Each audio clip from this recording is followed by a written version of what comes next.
Vamos falar da diferença entre mentalizar e dissociar, ou devanear. Esse vídeo tem um propósito puramente educacional, eu não sou psicóloga ainda e, portanto, eu sempre recomendo um acompanhamento profissional caso você tenha devaneios excessivos. O mentalismo, que é um conceito das 7 leis herméticas que foi popularizado agora com o Kybalion, mas que veio da Cabala, afinal, o nome Kybalion vem de Cabala, o mentalismo vem de um lugar de intenção. Já o dissociar, que seria o devaneio, seria um escapar da realidade, que é quando você sente que aqui fora não tem nada que satisfaça você. E por isso você começa a criar cenários como se você fosse o protagonista de uma certa forma, onde você pode vencer uma narrativa, onde você pode ser mais do que você já é ou ter algo que você não tem. Essa é a diferença entre mentalizar e devanear. Teve gente no vídeo de como manifestar com a Cabala que pediu pra eu fazer uma separação mais clara entre esses dois. E como essa mocinha pediu de um jeito muito fofo, eu resolvi fazer. Então agora eu vou ser bem mais direta. Uma nova identidade se forma quando você nutre ela com atenção,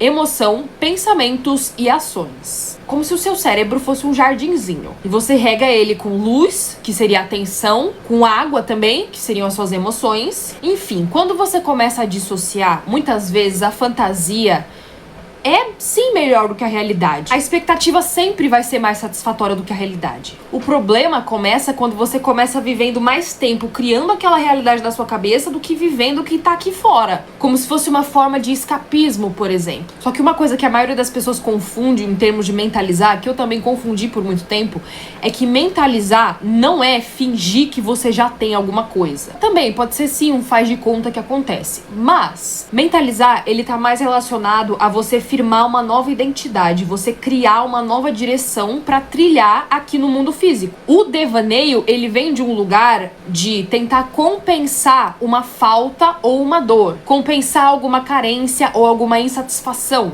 Antes eu gostaria de dizer que não tem nada errado em você idealizar uma versão sua mais forte, mais competente, mais capaz. Inclusive, eu acho que todo ser humano faz isso em algum nível. O problema acontece quando esse personagem começa a viver mais na sua cabeça do que no mundo real. A nova identidade que você quer incorporar para si mesmo, que seria a versão de você que já tem aquilo que você quer, precisa começar nas suas escolhas hoje. Quais são as escolhas que essa pessoa, essa versão ideal de mim já toma hoje? Isso é o ato de formar uma nova identidade através do mentalismo. Para um exemplo disso prático na vida real, para você entender o que eu tô falando. Vamos supor que você quer ter o corpo perfeito, atingir o peso ideal. O mentalismo é sobre você criar dentro de você a identidade de alguém que já vai à academia.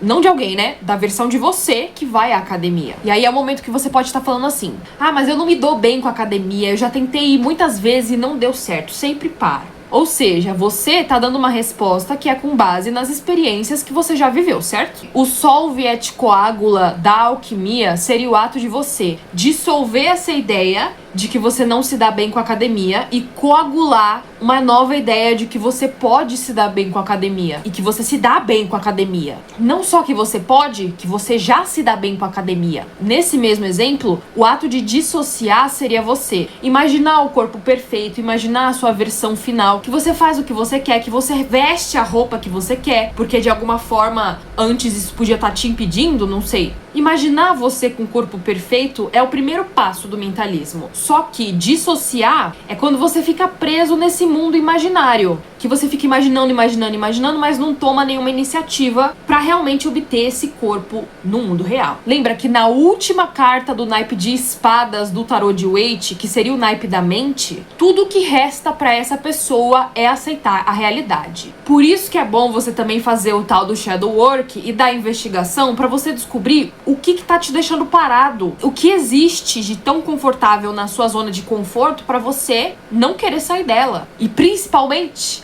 o que você acha que existe de tão perigoso caso você saia dela. Pode ser que você tenha medo de ser visto tentando, porque uma vez você foi visto tentando alguma coisa e foi ridicularizado. E aí ser visto tentando algo é sinônimo de humilhação. Por isso que com o trabalho com as sombras você vai descobrir se aquele objetivo que você quer, você realmente quer ele, ou se é alguma coisa que tá vindo de um lugar de falta. Por exemplo, será que eu realmente quero chegar naquele lugar? Ou será que eu almejo chegar nesse lugar pra pra esfregar na cara de alguma pessoa que me deixou lá atrás, por exemplo, ou que fez ridículo de mim, que fez um papel ridículo de mim. Não tô falando que não seja possível materializar situações que você tá fazendo isso a partir de um lugar de falta. É possível sim, mas qualquer pessoa que você for olhar, Aleister Crowley, Neville Goddard, que fala da ponte de incidentes, Joe Dispenza, enfim, Grupo Abraham, apesar de controverso dessa rapaziada, eu prefiro citar o Crowley. Enfim, toda essa rapaziada vai estar falando que quando você está seguindo a sua verdadeira vontade, as coisas se desenrolam mais fácil pra você, mais facilmente. Não significa que você não vai ter obstáculos no seu caminho. Não significa que vai ser fácil também. Mas o meu ponto aqui é que quando você tá manifestando a partir da sua verdadeira vontade, as coisas ficam muito mais fáceis pra você do que quando você tá manifestando a partir desse lugar de falta. A partir desse lugar que vem do seu ego querendo provar alguma coisa. Essa foi a explicação pra quem curte termos mais voltados pra psicologia e pra termos mais realistas. Agora eu vou falar com a galera que curte tudo. Agora eu vou falar com a galera que curte termos mais delulu, como universo e, enfim, espiritualidade. Uma coisa pode ser perfeitamente traduzida para a linguagem da outra. Uma manifestação acontece a partir de um lugar onde não existe mais dependência emocional dos resultados. Por quê? Porque quando você tá dissociando, como a gente já viu, o devaneio vem de um lugar de falta, muitas vezes ainda existe uma sensaçãozinha de tristeza no peito, uma sensaçãozinha de falta ou ansiedade, pelo fato de você não ter o que você gostaria de ter ainda. E lembra, uma manifestação acontece quando você nutre ela com atenção, emoção, pensamentos e ações. A repetição disso é o que forma uma nova identidade. E a identidade que vai dar os passos necessários na ponte de incidentes para que você chegue até o seu objetivo. Explicando da maneira mais simplificada, é isso. E, de acordo com a lei da correspondência no hermetismo, se você tá fazendo sua prática de manifestação, seu exercício de manifestação, seu mentalismo, só que a sensação que você tá sentindo vem de um lugar de falta, tem aquela tristezinha no peito, é exatamente com aquilo que o universo vai te corresponder. Com a falta. Eis a lei da correspondência.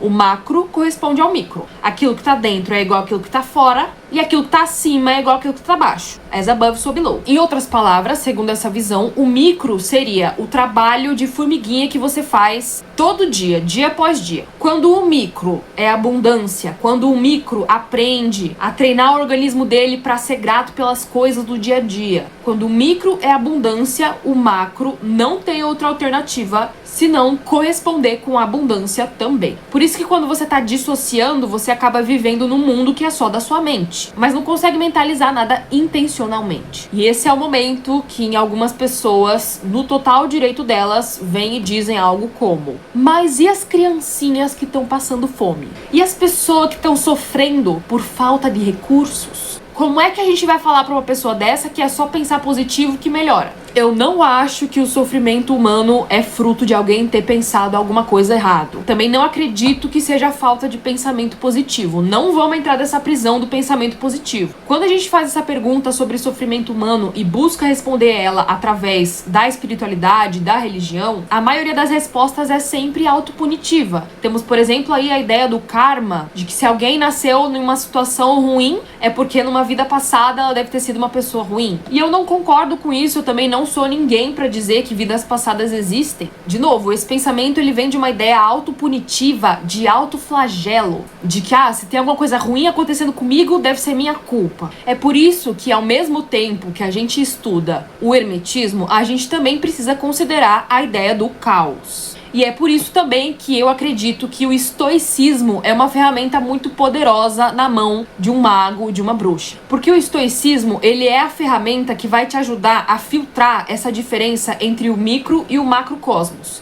Aquilo que tá dentro de você e aquilo que tá fora. O estoicismo, ele impõe um limite entre essas duas coisas, de uma certa forma. É você entender, olha, eu vou até aqui, eu fiz a minha parte. Aqui eu fiz tudo o que eu podia, não tem por que eu ficar estressado com coisas que não estão sob meu controle. Muita gente não vai gostar da minha resposta, mas essa é a única que eu consegui encontrar. Ou seja, considerar o caos é também considerar a possibilidade de que o eu é o sujeito mais importante do universo, mas ao mesmo tempo tempo é o menos importante para todos os outros eus. É esse pensamento que te ajuda a ter consciência de classe e é esse pensamento que também te ajuda a evitar, a se prevenir de ser inconveniente em situações sociais. É essa capacidade de considerar o caos que vai manter você na linha entre cultivar a sua espiritualidade de um jeito saudável versus virar um maluco com psicose espiritual e achar que tudo é um sinal pra você. Por fim, considerar o caos também é considerar que a sua importância como consciência é única pra esse mundo, pra esse universo inteiro. Você é a consciência que o universo ou Deus tá usando pra se auto-experienciar agora, nesse exato momento. Você tem noção do quanto isso é sagrado? Dentro de você existe o universo inteiro, mas considerar o caos também é considerar que ao mesmo tempo existem 8 bilhões de microcosmos. Cada um também cocriando com a realidade dentro dos próprios limites da mente. E se você juntar esses 8 bilhões de microcosmos, nada se passa de um macrocosmo cheio de poeira estelar que um dia passou por aqui e agora tá só se lembrando do que aconteceu. Eu sou a 13, se você for novo por aqui, seja bem-vindo. Deixe um comentário crocante se você gostou desse vídeo e namastê!